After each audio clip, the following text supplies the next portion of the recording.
Welcome back to my YouTube channel. Make sure to like and subscribe to the channel for more interesting stories like these. Now, let's get into today's story video. Ada for wanting to move away and not looking after my parents. I, 27 female, have two elder brothers, 41 female and 39 male, who have abused my parents' generosity for years. My parents attempted to set up my siblings since they were high school dropouts who had no idea what they wanted to do with their lives. They built eateries and helped them out of debt, only to plunge themselves into much more trouble later on. My sister has finally matured and established a successful company, but she overspends. She attempted to borrow $50,000, but I knew she wouldn't pay it back, so I declined. She then attempted to make me feel awful by referring to me as a horrible sister. My brother is still a moron who has amassed a $500,000 debt and writes letters to my parents' home hoping they would bail him out again. Unfortunately, my parents are no longer able to work owing to injuries. I didn't dare to seek my parents for financial assistance since they were already overburdened by my siblings, so I went to university on benefits. Every time I saved a few $1,000s, a debt collector would come knocking since my brother was chronically late with his payments. So, whenever the debt collectors started calling, I paid what I had saved over and over again while I was studying because I felt bad for my parents. When I graduated, I had to relocate for work and had a deal with my parents in which I paid in advance for their mortgage, and they paid me back in a big amount, about $30K, when I returned. I returned 18 months later, and they had not kept their half of the bargain. They attempted to explain their behavior by claiming that when they died, they would leave me their life insurance and home with a hefty mortgage. I was sad for a long time since the money was supposed to assist with living costs when I returned to school. Now, my parents have informed me that they will be canceling their life insurance since they can no longer pay it. That was great with me, but I then questioned, which of your three children has given you the most financial trouble? My mother said, your brother, to which I replied, get him to care after you, and it's their fault for investing in the wrong kid. They are now furious with me, claiming that it was a waste of time raising me since I'm not an obedient daughter. As a result, I responded by claiming that they had stolen the money I needed to study from me. My mother attempted to minimize everything, telling me that it was in the past and that I should let it go. I intend to relocate, even to a foreign country, and live in a low-contact environment. Despite this, I'm willing to give them a tiny sum of money every now and then, which they probably won't appreciate since they aren't great gestures like my sisters. So, how about Ada? Edit 1. After the $30,000 event, I quit financially supporting my family roughly 7 years ago. The debt collectors occurred while I was a naive and relatively sheltered adolescent. My brother persuaded my mother to take out some of the debts in her name. My parents were both miserable, and my mother was contemplating suicide. I was also concerned that it might lead to us losing our house. Edit 2. I am in good financial and mental health. I just wanted to know whether Ada would be okay with my moving out and not caring for my parents in their old age, which will happen at the end of this year when I purchase a property. Story 2. Ada for telling my mom that she's the cause of all my brother's problems. It is my sister, 30 years old, and a younger sibling that are the source of my concerns at this time, 17 male. Despite the fact that she was a single mother, our parents separated while she was pregnant with my brother. My mother was a wonderful mother to both me and my sister. When it came to raising my brother, however, my mother's attitude shifted considerably, to the point that I offered to raise my brother instead. As a result, my brother, who is presently a junior in high school, suffers from low self-esteem issues, which are especially pronounced in connection to his appearance and weight. He was a chubby baby, and my mother used to say hurtful things to him, which I feel had a negative impact on his self-esteem. My sister and I used to call him adorable, beautiful, and other such compliments, but our mother's words had a much bigger influence on him than ours.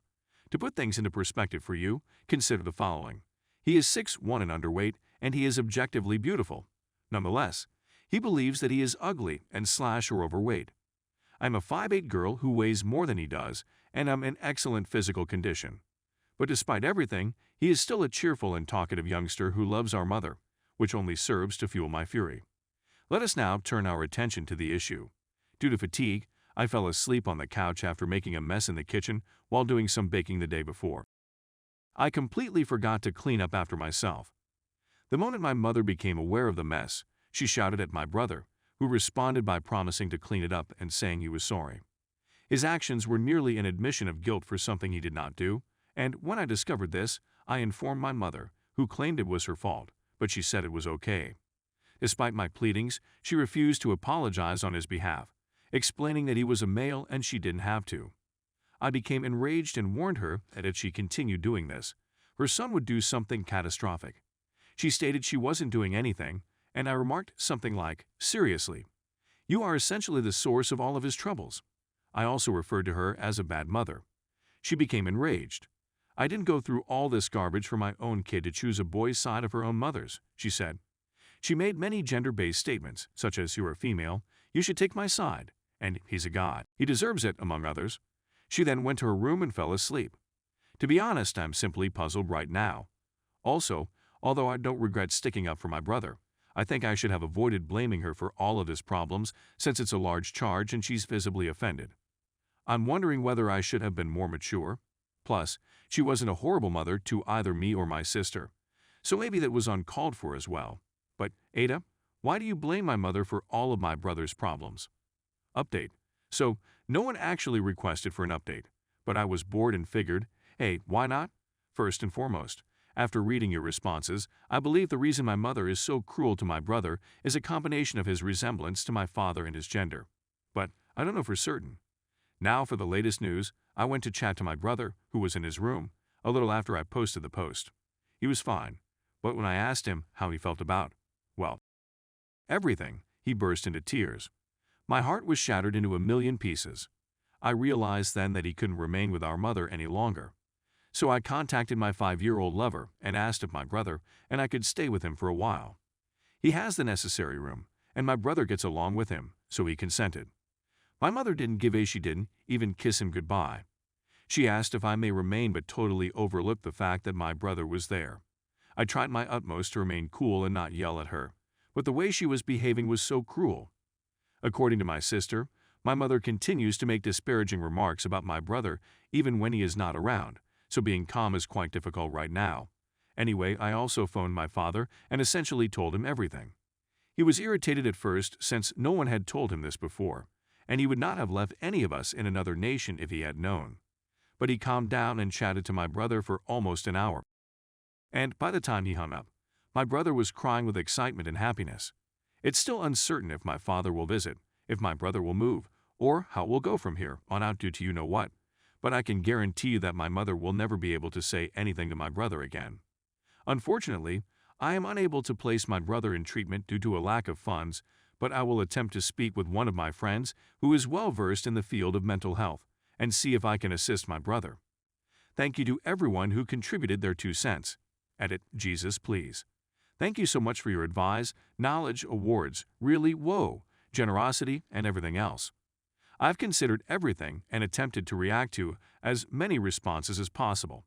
There are much too many. I'm going to conduct some study and check into getting my brother some assistance.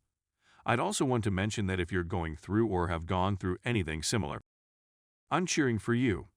I know many of you aren't religious, but I'm keeping you all in my prayers. Seriously. Thank you so much for everything, and I wish you everyone a good day/night.